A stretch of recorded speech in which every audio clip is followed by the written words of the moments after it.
এই মুহূর্তে আমরা এসএন ব্যানার্জি রোডে রয়েছি এবং এখানে মিছিল রয়েছে আমরা দেখতে পাচ্ছি। সেই মিছিল এগিয়ে চলেছে এবং এখানে রয়েছেন চিকিৎসক সুবর্ণ গোস্বামী। আমরা তার সঙ্গেও কথা বলার চেষ্টা করব যে তারা এই মিছিলে নেতৃত্ব দিচ্ছেন। এখানে অনেক চিকিৎসকই রয়েছে। मेरा सफेद तुरंत खुले, भरपूर झाग दे और इसकी स्मार्ट साइंस दे स्मार्ट केयर और फ्रेशनेस। मेरी चॉइस मेरा सफेद। সুবর্ণবাবু, আপনার থেকে জানতে চাইবো যে মিছিল কোথায় শেষ করবেন এবং আমরা যেরকম জানতে পাচ্ছি যে তার নির্যাতিতার বাবা মায়েরও আসার কথা রয়েছে, কি বলবে?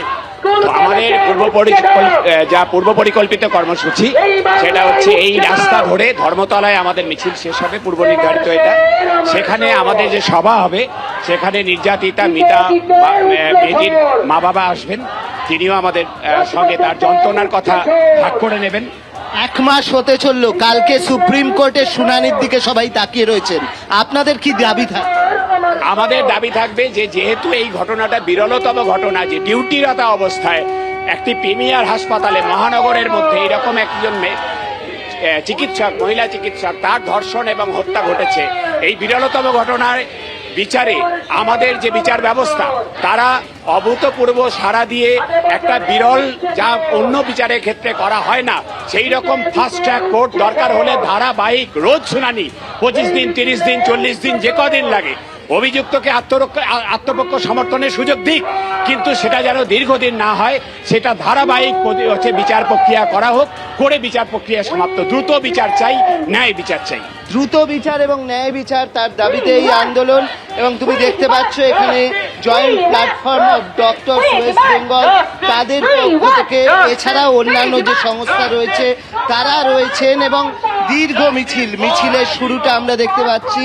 দেখো, বহু মানুষ এই মিছিলে নেমেছেন, চিকিৎসকরা নেমেছেন, বিভিন্ন সংগঠনের পক্ষ থেকে তারা এই মিছিলে যোগ দিয়েছেন এবং সেই মিছিল কিন্তু এই মুহূর্তে এসএন ব্যানার্জি রোড ধরে এগিয়ে যাচ্ছে এবং মিছিল গিয়ে শেষ হবে, আমরা যেরকম জানতে পারছি যে একদম ধর্মতলায় শেষ হবে। আমরা পরেরটায় দেখছি স্টুডেন্টস হেলথ হোমের পক্ষ থেকেও যারা রয়েছেন তারাও এখানে যোগ দিয়েছেন।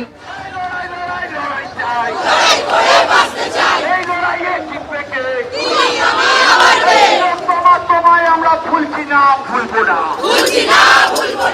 প্রশাসন জেনে রাখো, লড়াই ছাড়ছি না, ছাড়বো না, এই লড়াই চাই। আমার গড়িয়াহাটের মিছিলের ছবি রেখেছে আপনাদের সামনে। প্রাক্তনীরা তারা যেরকম পথে নেমেছেন, ছাত্রছাত্রীরা তারা পথে নেমেছেন, আরজিকর কাণ্ডের বিচার চাইছেন। গড়িয়াহাট থেকে এই মিছিল শুরু হয়েছে, যাবে রাসবিহারী অ্যাভিনিউ পর্যন্ত। একেবারে গানে তাদের প্রতিবাদের ভাষা তারা ব্যক্ত করছেন, গর্জে উঠছেন প্রতিবাদে। আমাদের প্রতিনিধিরা রয়েছেন আমাদের সঙ্গে, অনির্বাণ বিশ্বাস আমাদের প্রতিনিধি রয়েছেন আমাদের সঙ্গে। অনির্বাণ, বেশ কিছুক্ষণ আগে যেরকম দেখছিলাম তারা গান গাইছেন এবং তারা বলছেন যে ঘটনা ঘটেছে, যে নারকীয় ঘটনা ঘটেছে তার বিচার চাইছেন তারা। এই মুহূর্তে কোথায় রয়েছে এই সুবিশাল মিছিল? দেখো, অত্যন্ত ধীর গতিতে কিন্তু এগোচ্ছে এই মিছিল।